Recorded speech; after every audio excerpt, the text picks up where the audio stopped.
राजमहल के भव्य आंगन में राजा और रानी गंभीर चर्चा कर रहे थे। राज्य में हालात बिगड़ते जा रहे थे। डाकू गिरोह दिन प्रतिदिन अधिक से अधिक शक्तिशाली होते जा रहे थे और उनका आतंक राज्य के दूर दराज इलाकों तक फैल चुका था। कई गांवों पर डाकुओं ने कब्जा कर लिया था और लोगों का जीना दूभर हो रखा था। राजा और रानी चिंता में थे। राजा के मन में राज्य की सुरक्षा को लेकर कई सवाल थे, जबकि रानी अपनी बेटी कंचन की सुरक्षा को लेकर चिंतित थी। कंचन, जो एक साहसी और बहादुर राजकुमारी थी, उसने हमेशा अपने माँ बाप से यह वादा किया कि वो कभी भी किसी भी खतरे से पीछे नहीं हटेगी और अपने राज्य की रक्षा करेगी। राजमहल में अजीब सी खामोशी छाई थी।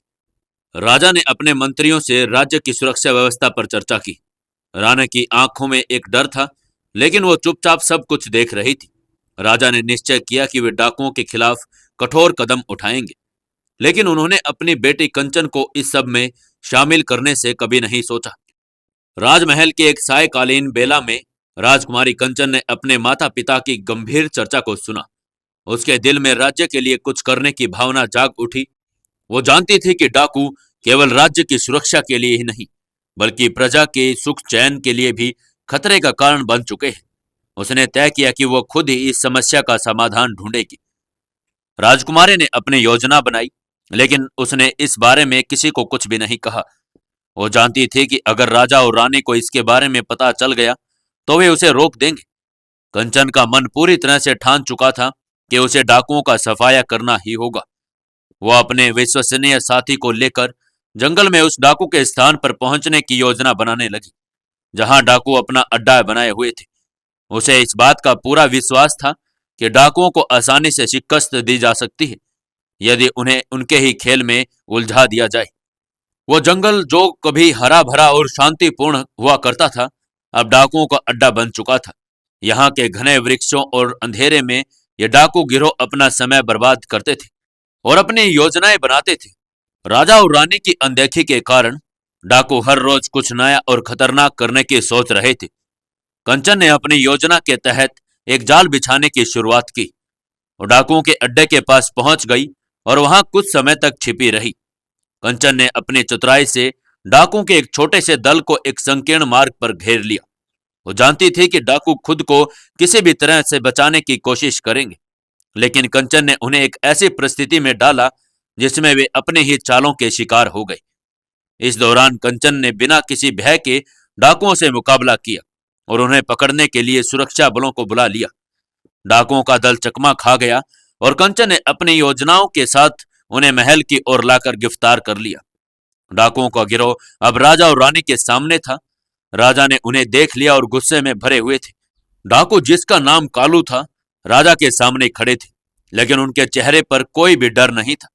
वे जानते थे कि उनके लिए मौत की सजा तय है, लेकिन कंचन ने उस समय को एक अवसर के रूप में देखा। राजकुमारी कंचन ने राजा से आग्रह किया कि डाकुओं को एक और मौका दे दिया जाए। कंचन का मानना था कि अगर उन्हें सुधरने का अवसर दिया जाए तो वे अपनी गलतियां सुधार सकते हैं और राज्य के लिए काम कर सकते हैं। राजा को विश्वास नहीं हो रहा था, लेकिन कंचन के आग्रह ने उसे सोचने पर मजबूर कर दिया। राजा ने अंततः यह फैसला लिया कि कालू और उसके साथी को सुधारने का एक मौका दिया जाएगा, लेकिन एक बार भी फिर से उन्होंने अपराध करने की सोची भी तो उन्हें मौत की सजा दी जाएगी। कालू और उसके साथियों को राज्य में वापस लाया गया। उन्होंने न केवल अपनी पुरानी जिंदगी को छोड़ दिया, बल्कि उन्होंने राज्य के गरीबों और जरूरतमंदों की मदद भी शुरू कर दी। कंचन ने उन्हें समझाया कि अब उनका नाम केवल राज्य की सेवा करना है और कोई भी अपराध करना नहीं है। कालू व उसके साथी शुरू से झिझकते थे, लेकिन धीरे धीरे वे बदलने लगे। उन्होंने खेती में हाथ बटाना शुरू कर दिया, गांव में मदद की और राज्य के लिए अच्छे नागरिक बनने की कोशिश की। कंचन के साथ उनकी बातचीत और मेहनत ने यह साबित कर दिया कि हर व्यक्ति में सुधार की संभावना होती है, यदि उसे एक सही मार्गदर्शन और अवसर मिल जाए। समय के साथ साथ कंचन ने यह साबित कर दिया कि केवल एक साहसी राजकुमारी बनकर, बल्कि एक समझदार नेता बनकर भी वह राज्य की सुरक्षा और प्रजा की भलाई के लिए काम कर सकती है।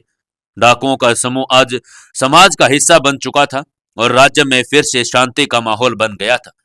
राजकुमारी कंचन ने न केवल और अपने राज्य की रक्षा की, बल्कि उसने यह भी साबित किया कि साहस और समझदारी से किसी भी समस्या का समाधान निकाला जा सकता है। राजा और रानी भी अब अपनी बेटी पर गर्व महसूस करते थे और उन्हें विश्वास था कि कंचन भविष्य में और भी बड़े फैसले लेगी। राज्य में समृद्धि आई, लोग खुशहाल थे और कंचन का नाम न केवल राज्य में बल्कि आसपास के राज्यों में भी एक प्रेरणा के रूप में लिया जाने लगा। दोस्तों, यह थी एक साहसी और निडर राजकुमारी कंचन की कहानी। आपको यह कहानी कैसी लगी? ऐसे ही कहानियां सुनने के लिए हमारे चैनल को सब्सक्राइब कर लें। अगर आपको यह कहानी अच्छी लगी तो हमें कमेंट करके जरूर बताएं।